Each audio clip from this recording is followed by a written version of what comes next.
Assalamualaikum warahmatullahi wabarakatuh. Kami dari kelompok Pejuang Toga akan mempresentasikan isu-isu yang terkait dengan sistem administrasi negara. Tema yang kami angkat, ilmu administrasi negara tentang pelayanan publik dan kebijakan publik. Pada isu yang pertama akan dijelaskan oleh Siti Marwahida dan akan dilanjutkan oleh saya sendiri, Dwi Lestari. Pada isu yang kedua akan dijelaskan oleh Masyaroh dan akan dilanjutkan oleh Sri Wayuni. Isu pelayanan publik yang kami ambil pertama mengenai bansos. Bantuan sosial atau bansos merupakan jaring pengaman bagi masyarakat miskin maupun yang paling terdampak secara sosial ekonomi akibat wabah COVID-19 selama hampir setahun.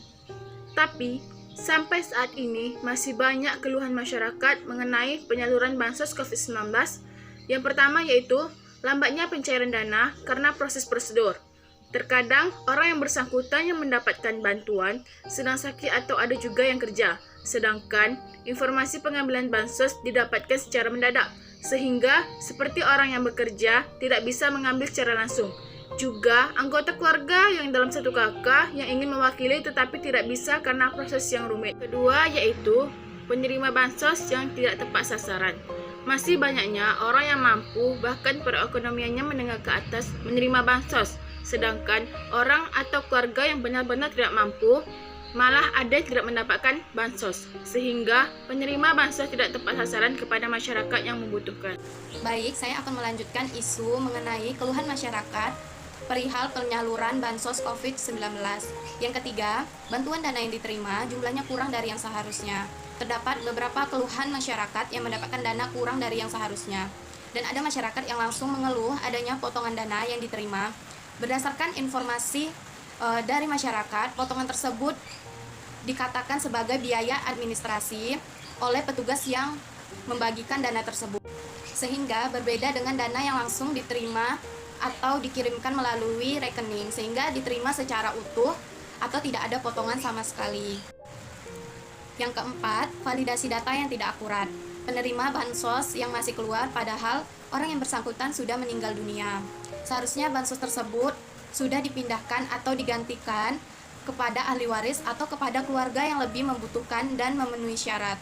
Sehingga perihal tersebut diperlukannya pembaruan data agar lebih akurat dan tepat sasaran.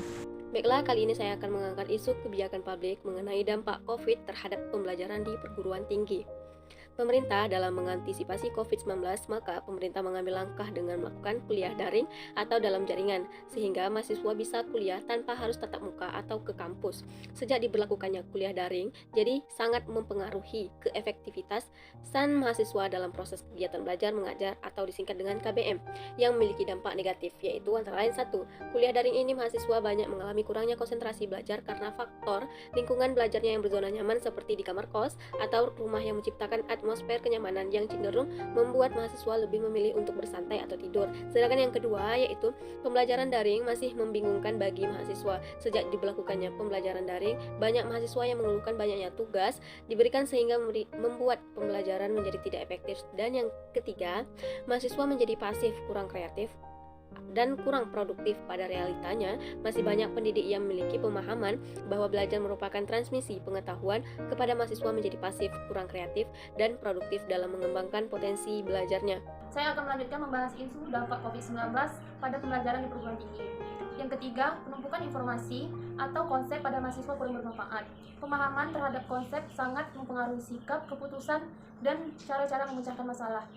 Yang terpenting adalah proses belajar mengajar yang bermakna dan proses cara berpikir mahasiswa. Yang keempat, mahasiswa mengalami stres, dipengaruhi oleh rasa takut akan tertular COVID-19, kekhawatiran saat keluar rumah, dan kebosanan saat social distancing, dan kesulitan memahami materi saat perkuliahan daring. Kami mengucapkan Minal aidin Wal faizin. Mohon maaf lahir dan batin.